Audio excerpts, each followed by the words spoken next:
Hi, my name is Shelby.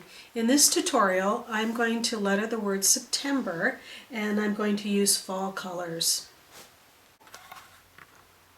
These are the colors that I'm going to use in this palette, and they are FW acrylic inks.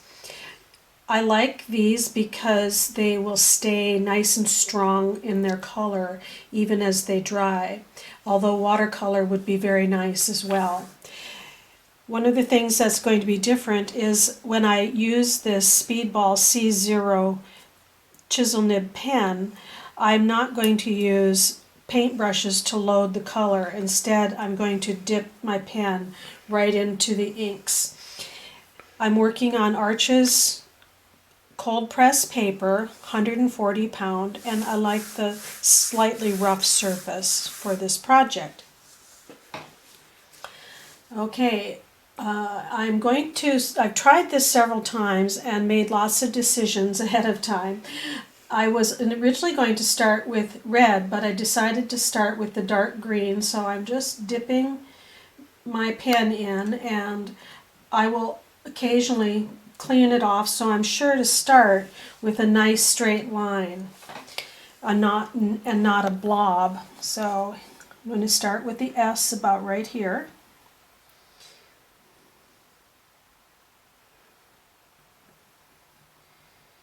And I've got the nice dark green that we see at the beginning of September.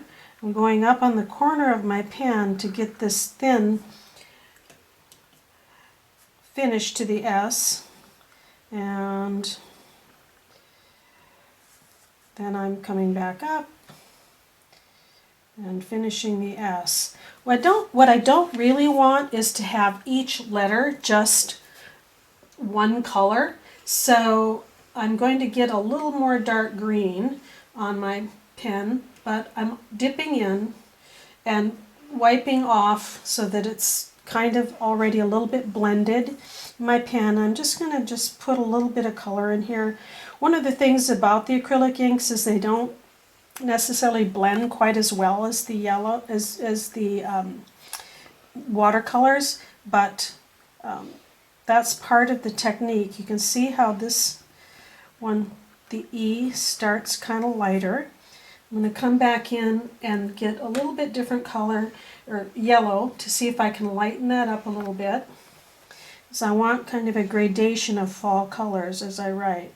So this is the E, the first E. There are 3 E's in September.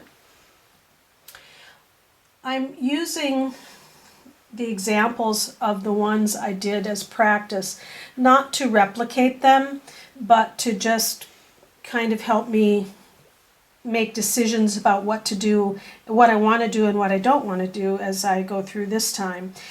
So I'm going to start with the P, which pierces the line. And this is kind of slow lettering. It's not something you do quickly. And again, I'm coming up on the corner here of the pen rather than doing a real heavy finish to that P.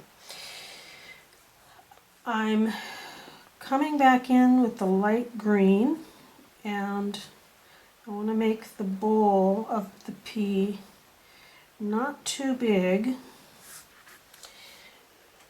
And I'm thinking about now getting in some more gradation of color. So I'm going to go in with kind of this mahogany brown here, and I'm going to test it a little bit. My inks are a little bit thicker than I like right now, and occasionally I might go back in and just bring in some of those other colors. So again, there's a little bit of a variation. Feeling like that's just a little bit too thick. So I'm going to play a little bit, and the goal is to not over plan this, so I'm going to just trust that the colors will come out in a way that I'm happy with, or that I can work with. Okay, so this T, I'm coming down, and I'm not making a traditional T. I'm going to replicate the curve of that P, the finish on the P. And my inks are quite thick, so I'm going to lighten up a little bit. And I'm coming in again still with the brown and making that next E, thinking about the spacing, how close I want that E next to the T, and I'm going to save crossing the T until a little later. Now I've got some yellow-orange on my pen. Again, I'm trying to avoid having each letter just be one color, so you can see how this orange has come in there. And I'm still going to wait on that. I'm going to come up with a little bit more orange on my pen, and I'm going to make the M. I want a nice thin stroke as I come in on that M. And see, I'm branching right about here, right about where that E is, crossbar in the E, and coming down on the M. Now I want to come in with a little more color here, stronger color, and keeping the letter in front of me so that I'm not distorting how I see the letter on the paper. You can see that stronger color coming out, and I'm again going to kind of do a finish on the M a little bit like the finish on the T. I'm thinking about that B and what I want that B to look like, and I'm going to go ahead and get a really strong red on it. My goal is to end up with a dark green so that there's a little bit of a circular feeling. I'm starting pretty high for the B. You see that strong red there.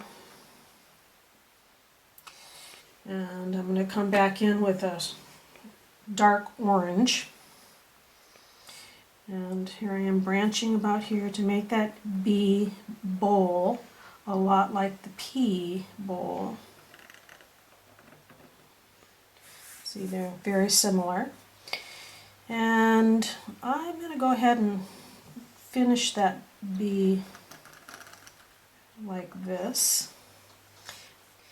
And coming back with some light orange and maybe some brown, so that it's, again, not only these bright colors at the end, but starting to subdue them as I'm thinking about coming in with the dark green. E. And now I'm going to see if I can bring in some of that bright green more like this. May work, may not. Yeah, looks okay. Now I'm going to think about that R.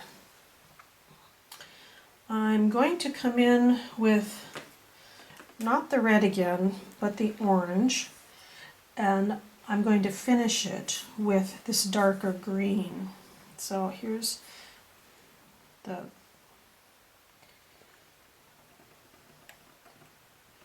stem of the R. And now I'm going to come back in with two colors of green and see how that works. And it'll bleed in there a little bit, which I like that. So here's the R, a little bit up on the corner. And I'm going to turn my paper, and I think I'm going to lighten this up a little bit. And I'm going to pull down, oops, a little bit thick there. Have to do a little repair work there. And there's the R. I still have to cross that T, so I don't want the green. I'm going to clean up my pen a little bit, and I'm going to come in with some of that mahogany brown and maybe just a touch of yellow. So I've got those both on my pen. You can see the end looks a little bit like it's orange. And we'll see how that comes out. I'm going to cross my T higher than you normally would, and I'm going to start in a thin, and I put a little pressure on that, and pull across, keeping it straight and flourishing it just a little bit at the end, putting different pressure to get a little bit of a finish. So there's the word September and a gradation of fall colors.